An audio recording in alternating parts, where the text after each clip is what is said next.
तो चमोली में सुबह सब कुछ शांत था, लेकिन ये शांति एक तूफान से पहले की शांति थी और फिर एक विस्फोट हुआ और तूफान एक तबाही लेकर आया।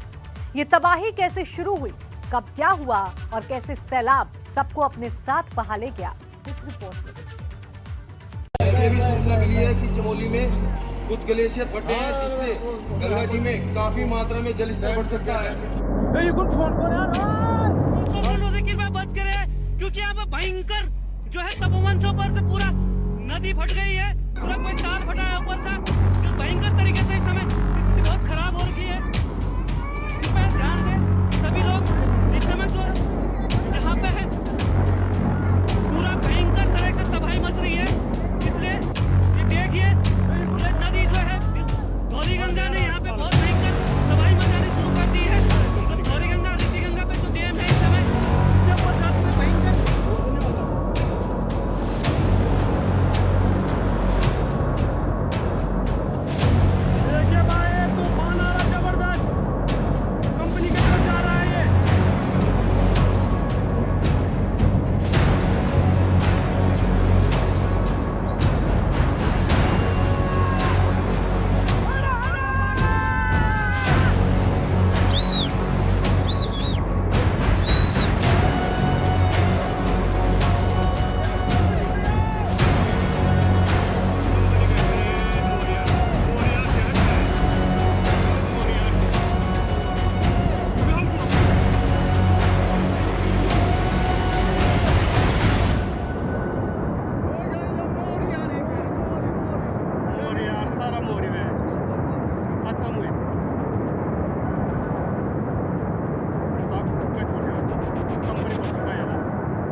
धीरे से आराम से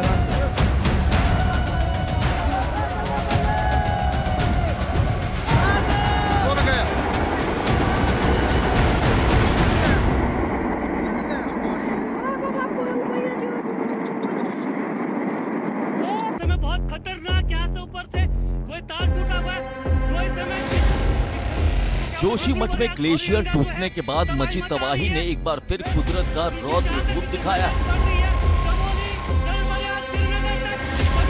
क्योंकि आज सुबह सब कुछ शांत था, लेकिन जैसे ही घड़ी की छोटी सुई 10 और बड़ी सुई 6 पर पहुंची, चमोली के जोशीमठ में सन्नाटे को चीरते हुए एक वाटर बम फटा।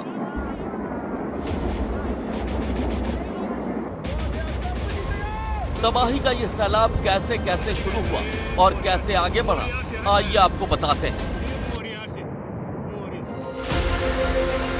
सुबह 10:40 पर चमोली जिले के ऋषिगंगा नदी में हिमखंड टूटने से नदी ने रौद्र रूप ले लिया। सुबह 10:55 पर रैली गांव में ऋषिगंगा 2 हाइड्रो पावर प्रोजेक्ट का एक बड़ा हिस्सा तोड़कर नदी आगे बढ़ी। सुबह 11:10 पर ऋषिगंगा 1 और देवड़ी बांध को क्षतिग्रस्त कर बहाव आगे बढ़ा। सुबह 11:25 पर धौली गंगा और ऋषिगंगा के संगम के बाद सैलाब तपोवन पहुंचा। सुबह 11:30 पर अलकनंदा नदी का पानी तपोवन विष्णुघाट जल विद्युत परियोजना को भारी नुकसान पहुंचाते हुए आगे बढ़ने लगा। सुबह 11:45 पर बाढ़ का पानी जोशीमठ को पार कर विष्णुघाट पीपलकोटी परियोजना तक पहुंच गया। सुबह 11:55 पर प्रशासन तुरंत एक्शन में आया और रेस्क्यू ऑपरेशन शुरू किया गया।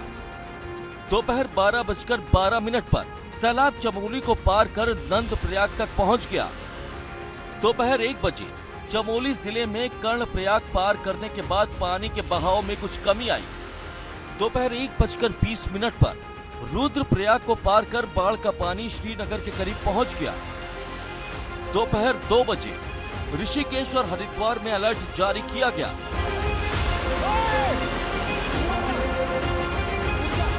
जोशीमठ में फटे वाटर बम से बड़ी तबाही हुई, लेकिन गनीमत रही कि जैसे जैसे ये सैलाब आगे बढ़ा, इसकी रफ्तार थमती गई, नहीं तो इसका रौद्र रूप इतनी तबाही मचाता जिसकी कल्पना भी नहीं की जा सकती थी। Bureau report, ABP Ganga. सैलाब तपोवन पहुंचा तो अपने साथ हजारों लाखों टन मलबा लेकर आया।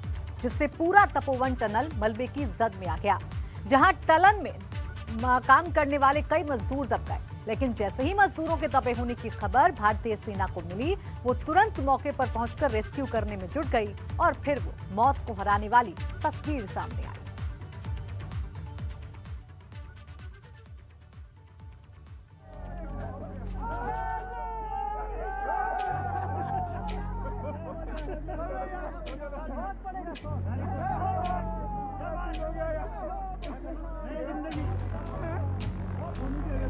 ये मौत को मात देकर जिंदगी जीत लेने की तस्वीर है।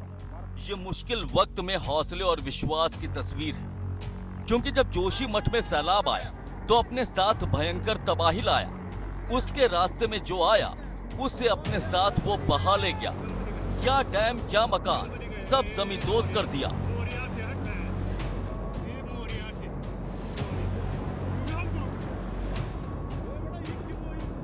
जब बड़े मकान ताश के पत्तों की तरह ढह रहे थे, तब इंसान भी कुदरत के इस कहर के आगे बेबस नजर आ रहे थे। लेकिन इन मुश्किल हालात में भी एनडीआरएफ, आईटीबीपी और एसडीआरएफ की टीमें लोगों को बचाने में जुटी हुई थी। ऋषिगंगा पावर प्रोजेक्ट को तबाह करने के बाद सैलाब तपोवन पहुंचा, तो यहाँ सैलाब अपने साथ हजारों टन मलबा लेकर आया, जिससे पूरा तपोवन टनल मलबे की जद में आ गया। जहां तपोवन टनल में काम करने वाले कई मजदूर दब गए, लेकिन जैसे ही मजदूरों के दबने की खबर भारतीय सेना को मिली, तो तुरंत ही मौके पर पहुंचकर रेस्क्यू ऑपरेशन शुरू हो गया। मलबे की वजह से टनल का हिस्सा दब गया था,